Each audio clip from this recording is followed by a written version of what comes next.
I can say anecdotally, I've seen it in my own circle, but now we have the evidence. It feels like records aren't going away. It's you should argue that records are obsolete. They're inconvenient. They cost too much money. You know, they take too long to make, but we love them.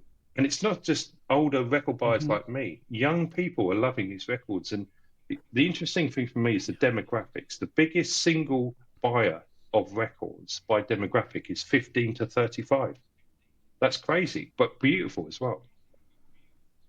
Well, we have Taylor I know. Swift. I buy a lot of records. No, I'm not in that range.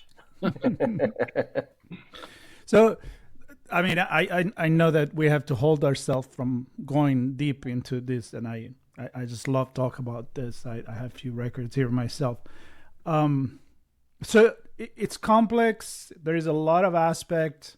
That's why a conference on how and all about the process of making record makes sense. So, Larry, tell us a little bit about what happened at this conference. Okay, so what we had known that there were 35 existing record plants in 2017, and half of them agreed to speak on panels, and those were two panels. One was like the large global type companies that had been in existence for more than 25 years or so.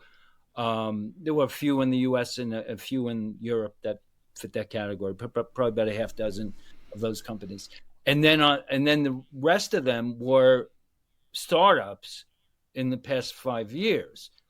What we didn't know was that in the audience there were 20 companies on the verge of opening, and then the same thing happened the next year. We went back to Detroit, and there were probably more than 20 on the verge of opening.